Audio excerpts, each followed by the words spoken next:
here today at FRZ Angus, and Michael has agreed to let us film a little bit while we do some breeding soundness exams on his Angus bulls. He always has a crop of absolute studs for us, so I'll be excited to see what we get into today. The breeding soundness exam, I think, is something that's really underappreciated, but if you're depending on a bull to breed your cattle, it's really important. One of the facts that I always fall back on is that a good breeding soundness exam represents a $17 return on investment per cow, not per bull, but per cow. So if you expect one bull to cover 30 cows, you figure 30 times 17, the breeding soundness exam pays for itself. So we'll get started.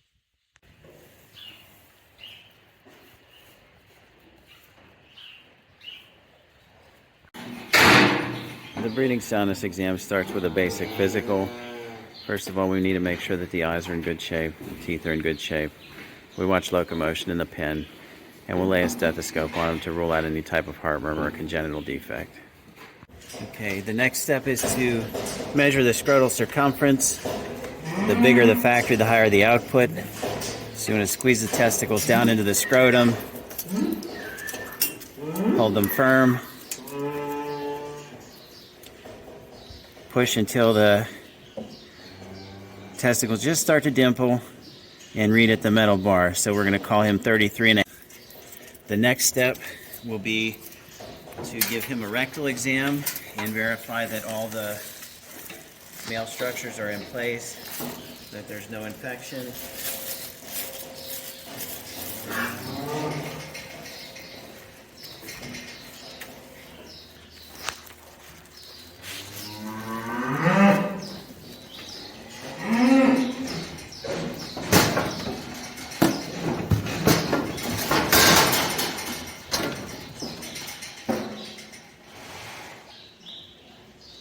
And he's going to pass that way, so we'll move on to the next step.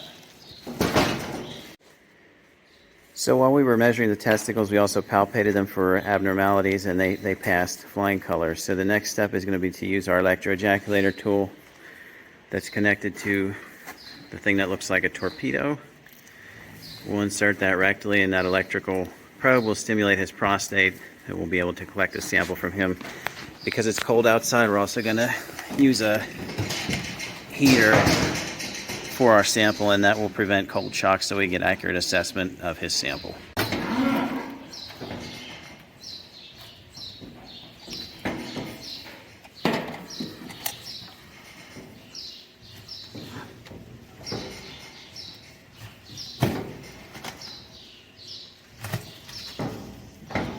That fluid is very clear. Once it starts to get cloudy, we'll get into more of an actual semen sample.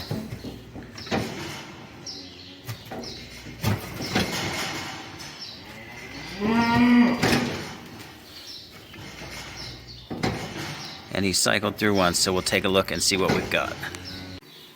We have a very nice lab setup here. As I said, cold shock is really important, so we got a nice heater, heated stage, and all our equipment that we need to process the samples. And so next we'll go on to evaluating the semen quality, because he's passed all the physical parameters of the breeding soundness exam. So you can see the sample here. It's a fair volume of sample. It's a little bit yellow. That's not atypical for a young animal like this bull. And so we'll put a little bit on the slide here, just a small amount. We'll dilute that with a little bit of sterile saline, and then we'll take a look, number one, at his motility, and then we'll stain the semen and take a look at the actual morphology, the shape of the sperm cells, and make sure there's not any with two heads, two tails, weird defects, anything like that. And if he looks good there, we'll pass him.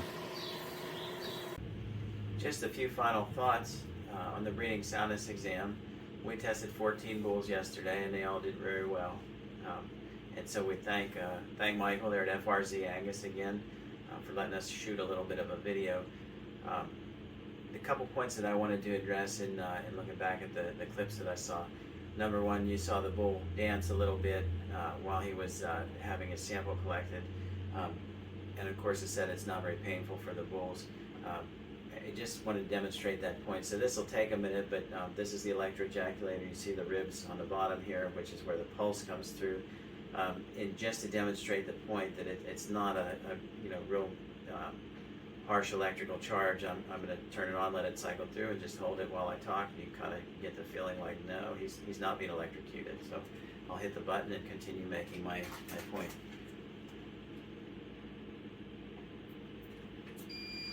So the beep means that the machine turned on. I'll hang on to it, and you'll hear it again when it gets close to the maximum charge. As I said in the introduction, the cost estimate for a breeding soundness exam, return on investment, is $17 per cow. Now that's from an extension publication that's a few years old, and they cited $1970. So I think in our modern economy, that's probably worth even a little bit more. But as I said, I think the breeding soundness exam is a tool that easily pays for itself.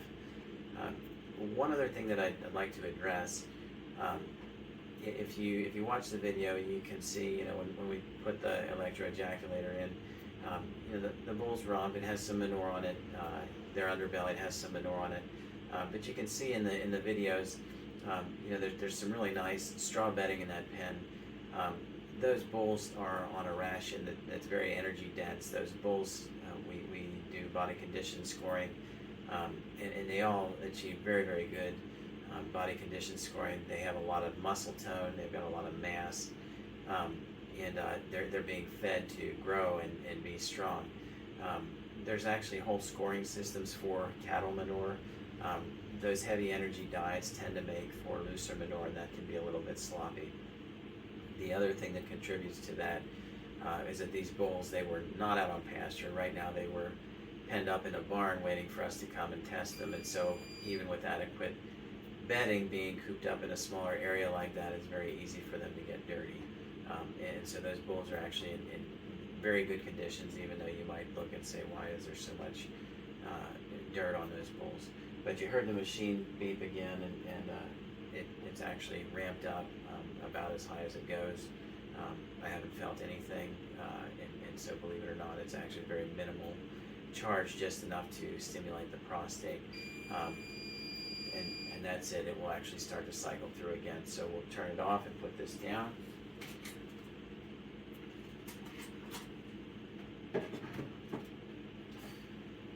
The final points that I'd like to make is I've mentioned multiple times that bull that we filmed yesterday, he did move around quite a bit with the electroejaculator, and the smaller bulls, they do tend to move a little bit more than the larger bulls. I think that's just a function of them not having quite as much body mass. And anyway, as I said previously, if it bothers them too much, we turn it off and either collect them by a different method or wait until they're a little bit older.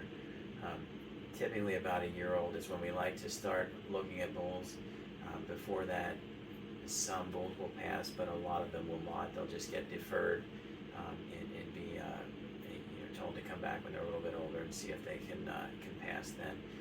The breeding soundness exam ultimately is not to say, this bull can get a cow pregnant or cannot get a cow pregnant. You can't rank bulls by it.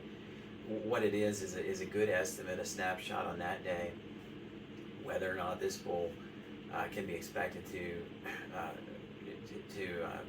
cover a herd of cows efficiently. And so even a bull that fails a reproductive exam like this doesn't mean that he's not going to get anything pregnant. It just means that if you're hanging your hopes on this bull, you better make sure he's okay. And things like frostbite, other infections, bad feet, they can all contribute to a failed breeding soundness exam. So this is a snapshot, but it's a very worthwhile snapshot. And if you don't believe me, just go to a herd where they've had reproductive failure because of a bad bull. At pregnancy check, you say open, open, open, nothing's pregnant, and it's just devastating for that herd. So that's about all I got to say about breeding soundness exam. But if you have any questions or comments, go ahead and post them, and I will try to answer them. Thank you.